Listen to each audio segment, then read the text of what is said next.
The 2025 European Rally Championship will end 6 months after it started, and it's the first time in a couple of years that we're actually having a title battle go down to the finale. Welcome to the final round, welcome to Rally Croatia.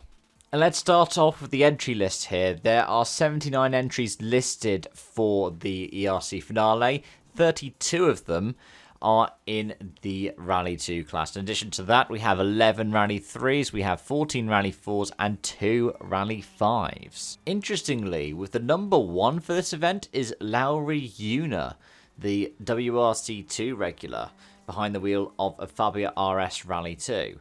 The championship leader, Miko Marcek, is the number 2.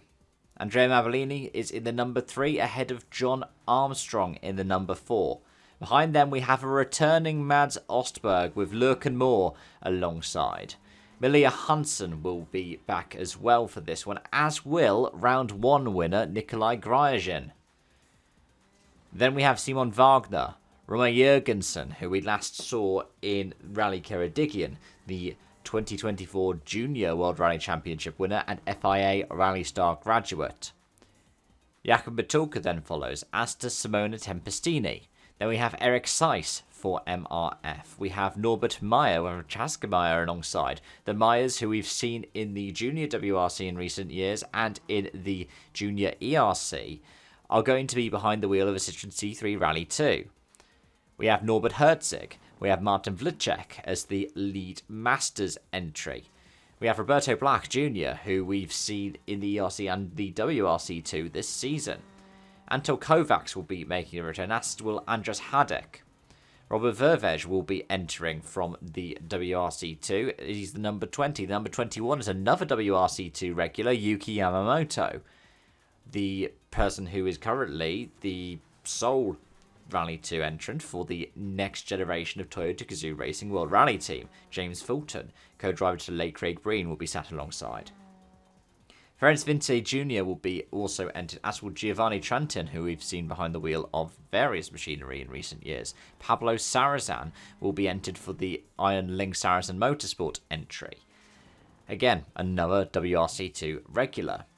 Rock Turk will also be entered, as will Yaroslav Kulton. Peter Kroczynski will be entered, as will Zoltan Laszlo, who we haven't seen for a while. Number 28, also a master entrant alongside the likes of Hadek and Vlček, who we've already mentioned.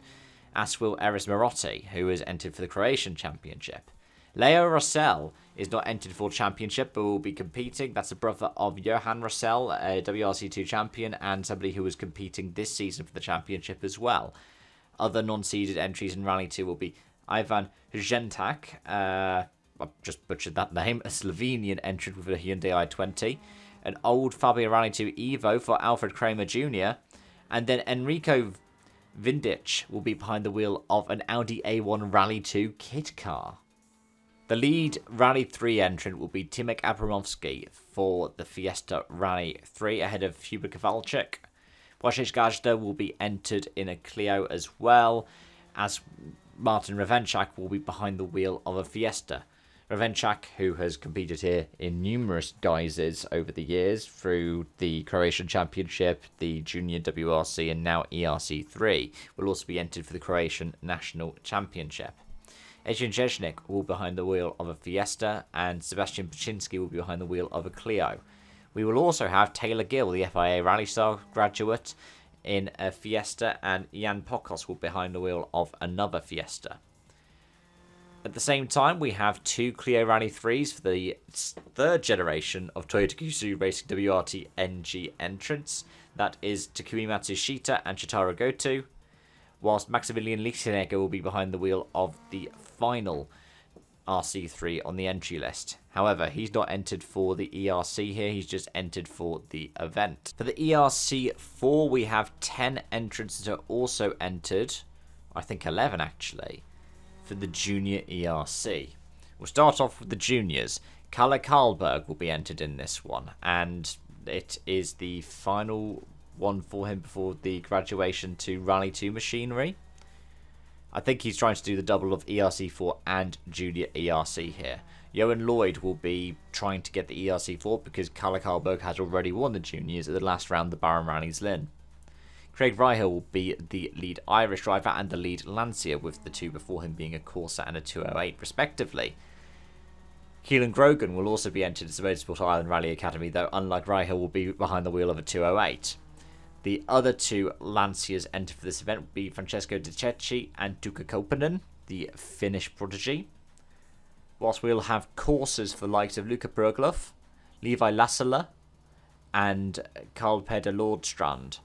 We'll also have another junior entered after the 48, which is the 50 of Dario Merlic, a 208 for a local Croat driver. Norman Kreuter will be entered for the Masters, whilst being entered in ERC4 behind the wheel of a 208. Whilst at the same time, Catherine Radulescu will be entered for ERC4, and Igor Tomljanovic and Luka Latinovic will be entered in Clio Rally 4s for Croatian Championship only, no ERC entry there. Elsewhere, we see two Rally 5s entered, neither for the ERC. Nazan Zorlu and Marco Fakin will be driving those. And then we have a host of different entries in addition to all of that. These include Adrian Formeau behind the wheel of a Hyundai i20N Rally 1. That will be some worthy practice for the Hyundai squad, getting ready for not only a Croatia return to the WRC, but also for the Central European Rally.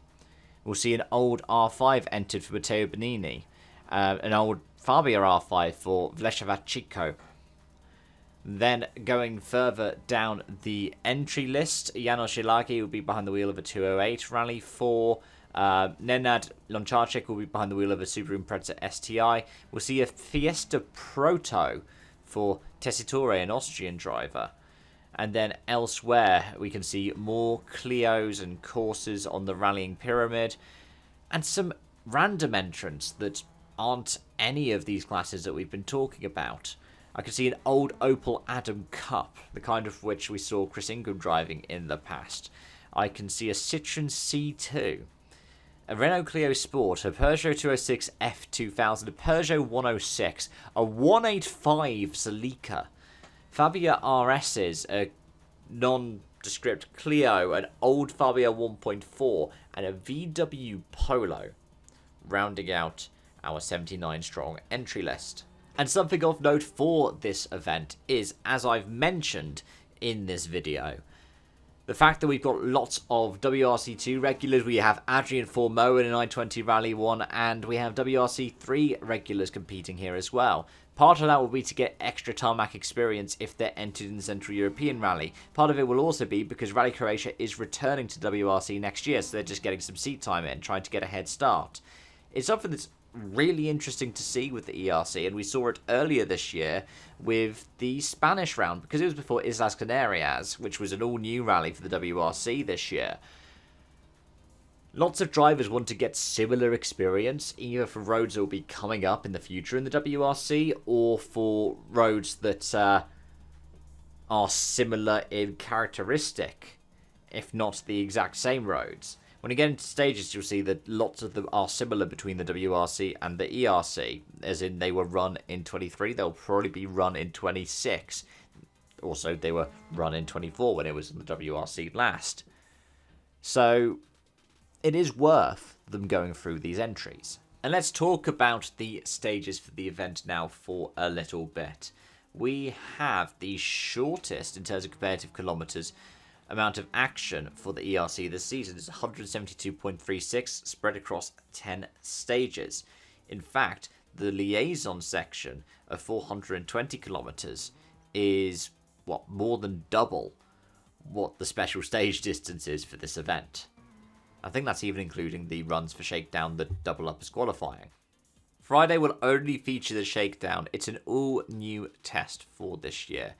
It is based around Hrušević, Kuplensky, and it uses some main roads and some side roads. There are some bits that are fast and twisty, some bits where you see changes in gradient. There are hairpins that will require use of the handbrake, and junctions that will require more kind of racing line style. You can expect to see a blend of potentially more broken up tarmac when you get towards the side roads, which you're going past people's houses, and then elements that are more spectator friendly and more sealed surface, kind of what you'd expect from a regular tarmac rally when you get to the main roads.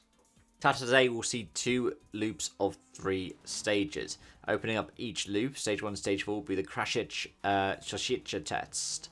It is 22.7 kilometers. We saw it at the WRC last year under the same name. That one was 23.63 kilometers. The difference is that the ending section of it is not carried over, which was a 90 right and a flat out back towards Restovo. But yeah, 22.73 kilometers. It'll be a bit of a wake-up call. There's a climb with a couple of dips as the stage progresses, but it is climbing through some hills. The lowest part of the stage is at 170 meters above sea level. The highest part of the stage, mind you, is at about 670 meters above sea level. So part of it is gradual. Remember, that's spread out over around 20 kilometers of comparative action. But it will be a climb before a bit of a descent towards the end. The second stage of each loop is the Harchi Strodraga test. This one is 16.74 kilometers. Again, featured in WRC last year, albeit in the opposite direction. It did also feature in the WRC in previous years, but again, that was predominantly in the opposite direction.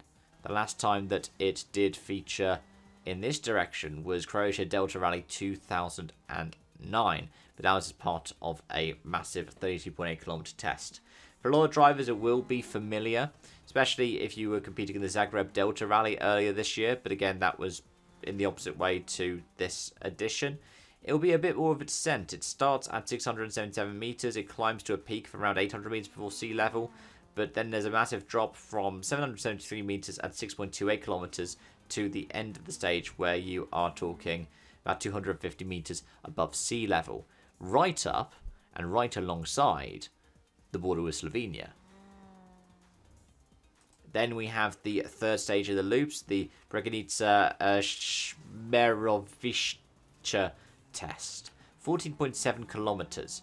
This stage will round out both the loops. You have a high around the halfway point of the stage, which is 700 meters above sea level, and lows of the start of the stage at 200 meters above and the end at about 250 meters above. So it starts off with a flat open bit along some main roads, it climbs up, and then once it gets to its peak, it goes into the side roads and it comes back down. Lots of hills, lots of forest around. These are stages that again featured in the WRC last year. I think the only difference is, again, much like with stage 2, it's run in reverse. Sunday's 2 stages take place again near the Slovenian border, but instead they're north of Zagreb instead of west. The first stage in the loop is Veliko Dugovišća Klanjak.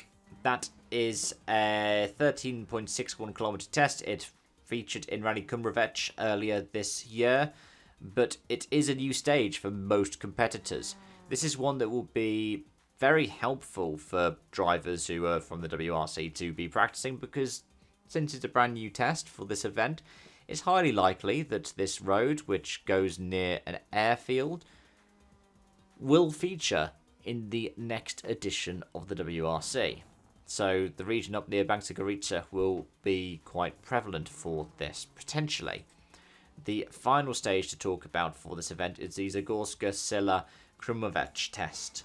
It is 14.24 kilometers. I believe it is also being run in the same direction as it was last year in the WRC. It is unchanged. And much like it was in the WRC last year, when it was stages 18 and 20, stages 8 and 10 will double up as stage 10, the power stage.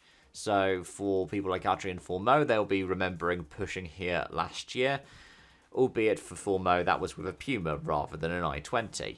And in terms of how close to the Slovenian border you get, it is literally a stone's throw away. The road they'll be taken to get up to the stage, you can see the border out of your right-hand window, and coming out of it, you'll see it from either the left or the right, depending on the way you go. If you take a wrong turn, you end up in Slovenia by mistake. Now, before I talk about last year's Croatia rally in the WRC, I'm going to tell you quickly why we're not using the last ERC appearance. Because it's a long story, but it is just, the sense of scale is just immense. Part of it is because, well, it was in a different part of the country. It was out towards the west coast. In fact, it was based on the west coast of Porec, with a super special stage in the city centre, and all of the stages were around that area. But also, when you look at the results, you'll see a vast difference. The only driver that I recognise who was in both of them in a competitive class is Simona Tempestini, who at the time was driving an Subaru Impreza STI R4, because R4 and S2000 were the top classes. The event was won by Jan Kopecki behind the wheel of a Fabia S2000. Second place, nearly 2 minutes behind, was Andreas Eichner with an Impreza R4. Then Hermann Gassner Jr. was in third with a Lancia R4. Fourth place was Peter Soyen behind the wheel of a Fabia S2000. Fifth place, interestingly, is Toyota Gazoo Racing's Dakar star Henk Lattingen. But yeah, if I look through the entry list and the finishing list, 44 drivers finished the event. There are some names that are familiar if you're familiar with the world of rallying around this time. There are a couple of people who, again, do pop up on this entry list. Rock Turk, for example, was behind the wheel of a 208 R2 for that event. Somebody who I mentioned a few minutes ago when we were talking about the entry list. But outside of the local drivers, there are some who do pop up occasionally. The likes of Katerina Stratieva, who was in the Bahrain Rally. Molly Taylor, who you might be familiar with for other off-road exploits. Susu, again, if you're somebody who's familiar with the world of rallycross. But lots of drivers, especially up towards the top end of the field, are not here for this edition. So we do have to use 2024. It was stages that all but the shakedown and one of the other stages on Sunday featured in the WRC edition, albeit sometimes in reverse. But some more of the names are quite familiar. And in terms of the Croatia Rally in 2024, it was won by Sebastian Ogier from Elfyn Evans, Thierry Neuville Rally at the podium. We're not going to focus too much on those results because, well, the Rally 1 cars aren't here for this. But I am going to talk about Adrian Formo's event with the Puma because he was running in the top 5. He's always run well here. In fact, his WRC debut was here with a Fiesta WRC and was also a top 5 then as well. He won the power stage last year. The only problem was he'd bent the steering arm in the first run through the power stage. He dropped from 5th to 18th, and he set the 20th fastest time in the penultimate test as well. But yeah, was the fastest through the power stage last year. And yeah, he's somebody who is going to probably be rapid through the stages, though, because he's not entered for ERC points, you probably won't see him on the broadcast. And if he is the fastest, he'll probably just withdraw from the event like Evans and Neuville did and just not go through scrutineering at the end of the event. What will be interesting, though, is to look at what happened in the RC2s, the Rally 2 cars. Grosjean won that one from Johan Russell with Sami Pyeri in third, from Gus Greensmith, Pepe Lopez, Nicolas Schierman.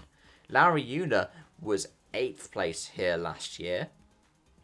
Funnily enough, I'm pretty sure, isn't it right that Grosjean's like the 7th or 8th seed, and Lauri Una, who was 8th, is the top seed? Then you have Dapra, Lindholm, Kramer, Crichton. Yuki Yamamoto was 13th, though had to Super Rally. But some other names who were there last year have popped up, the likes of Zoltan Laszlo, for instance. And then if we look at RC3, you'll see Romer Jurgensen, because it was a junior WRC round at the time. He's also doing a double campaign with the British Rally Championship and WRC2. So the Rally Star graduate, who is in a Rally 2 car here, is trying to help M Sport's title bid. And also get some more experience with the Rally 2 car on tarmac. But some other people who popped up then who we'll be seeing here are the likes of Jakub Batulka or, for instance, somebody like Ravenchak, who I don't think did compete last year, but has competed here in the past. But I've talked for long enough without actually getting into it. Let's talk about the championship pictures coming into this. We do mathematically have a 3-way title fight here. But it is a tricky one to explain because the way the ERC works is you have your best 7 scores count. Now, in the ERC, that means various different things. So, for instance, the power stage gives you 5 points. The actual main result can give you up to 35 points. In terms of the results that we've seen this season, that means that Miko Marchek will have to carry a worst score of 13 points. That was in the Royal Rally of Scandinavia. And for a center scale, 13 points in that event was 7th place. So Marchek will need to score 7 or higher to actually score points on this event. The maximum that he could come out of this event with is one that, well, unsurprisingly, can't be caught. It would be 168 points. Andrea Mambolini's maximum is 166. That's for the win and the full power stage points.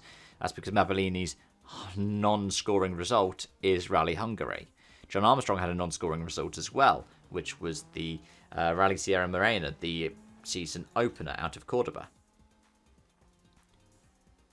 The maximum that Armstrong can get is 148. So what that means is Armstrong would need to win. Get 2 wins on the trot. It is possible. But not only would Armstrong need to win, he would also need to get 2nd or 1st in the power stage. I think he could get away with getting 3rd in the power stage. Because, well, count back would go to rally wins, and he would have won twice in that scenario. But these are all dependent on Marchek finishing 7th or lower, and also not getting any power stage points.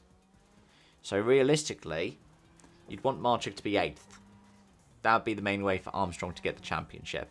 For Mambolini, it is a similar story. And then Mambolini himself would have to finish in, 6th or higher to be able to carry enough points to win the ERC. And again, it is possible. But one thing that's interesting when it comes to these 3 title protagonists is only John Armstrong has won this year. And in addition to that, we've had 7 different winners from the first 7 rallies. The last repeat winner, you have to go back, I think, 2 years to the Bahrain rally to find Jan Kopecki. Which, again, is absolutely wild for the ERC. You don't see it in the WRC. You don't see it in the British Rally Championship. The ERC is a beast unto itself with that. There's a similar story in the Co-Drivers Championship between Simon Grabarczyk, Virginia Lenzi, and Shane Byrne. Be interesting to see who does come out on top in that 3-way fight. In the Teams Championship, M Sport will be trying to take the championship charge to MRF tyres. There are 17 points in it. M Sport, again, didn't score any points in the season opening Rally Sierra Morena. So it will be a close battle. That's why there are 2 cars entered for M Sport. And MRF, it's the best 2 again that will carry the points for it. And they've managed to pack their roster for this event for this very reason as well. Kovacs DST Racing are on 111 points. It is, I think, just about theoretically impossible. Because you don't get power stage points in the team standings. But M Sport will be wanting to try and take a team's championship. Because, well, it is possible that M Sport could walk away with both. It is also probable they'll walk away with one. It is likely they could walk away with none, but why not give it a go? ERC 3, Timek Abramovsky will be hoping that he wraps it up with a championship. Kowalczyk needs to, well, doesn't necessarily need to win, but will need to realistically get the win to be able to get it, because I think even 2nd place won't be enough. So for Abramovsky to put anything out of arm's reach, needs to be a top 5. Because the drop score is 11 points in Hungary. It is possible for Kowalczyk to take it, but Abramovsky would need to be realistically outside the top 10, and Kowalczyk would need to win. And there is a pretty stacked field here. Rovanchak was good on the Barham Rally, for instance. Gajda has been here, there, and everywhere this season. And meanwhile, when we come to talking about the ERC4, because the junior ERC, like I said, has pretty much been sealed for Kalle Karlberg, it is still a similar story. He has 20 points over Johan Lloyd. Now, granted, because for both of them they have got non-score rounds, it is a straight fight. And it is between the two of them. Victor Hansen, who is third, is on 74 points. He can't catch it. Johan Lloyd needs to win, more or less. Because if Karlberg finishes, I think, is almost guaranteed to score points. So for Lloyd, it is going to be the win. When it comes to the Masters, Vlicek is 17 points clear of Budzinski, and so just showing up, more or less, will be enough to seal it. Because I think Hadek is on 69 points, 30 points to the win. I don't think we have a Budzinski, do we? The last thing is tyres, though. Pirelli are on 304, Michelin on 293. It's unlikely that you'll see MRF get anywhere close to that, by which I mean impossible. They're on 198, but they could end up in a little bit of a battle with Hankook, who are on 181. It'll be nice to see how these battles play out. I know that the ERC does talk about them. They don't talk about them too much, but it is one of those background lines you can follow over the course of the event. However, it is hard for me to say my ones to watch for this. I would say if you're looking for a one-off competitor to win the event, Nikolai Gryasin. I wouldn't be surprised if he bookends the seasons with only 2 appearances. He was meant to be doing something like 3 or 4 or 5 events, but he's only done the 2. I wouldn't be surprised if he does win the season finale. I wouldn't be surprised if we see a new winner in the likes of Robert Jurgensen. But I also wouldn't be surprised if one of the title protagonists wins. John Armstrong could double it up. At the same time, Mabellini or Marchik could end up rounding out the season with a win. It is wild that the top 2 in our championship have not won an event this season. In fact, has it been 2 years since Marchik's last win? It's been a year since Mabellini's, because his last win was Rally Silesia, the Polish round that was a tarmac round that ended out last season. Some similar characteristics, some a bit different. But it's still a different rally anyways. But yeah, I would say Gryasin's my go-to. Then Armstrong. Then Mabellini. Then probably Jurgensen or even Simone Tempestini. As for the ERC3, Abramovsky. I think Kowalczyk could take it all the way to the win, but I think Abramovsky will get the championship. And as for the ERC4, I think it's going to be a double for Kalle Karlberg. Johan Lloyd will probably give it a good run. I wouldn't be surprised if Lloyd picks up the win, like he did for the ERC4 in Keredikian. But I do think it's going to be Karlberg who ends up taking the ERC4 championship alongside the junior ERC championship. But on that note, folks, thank you so much for watching and joining. As always, I really appreciate it. And especially if you watch through this whole thing, this is one of my longest videos of 2025. I think it's possibly my longest rally preview of the year, though that is off the top of my head. I've spent the best part of an hour sitting down, researching, talking about it. So any feedback is much appreciated. But until next time, and it's probably, hopefully it'll be Sunday, I can get the review out, but it could possibly be Monday. It's bye for now.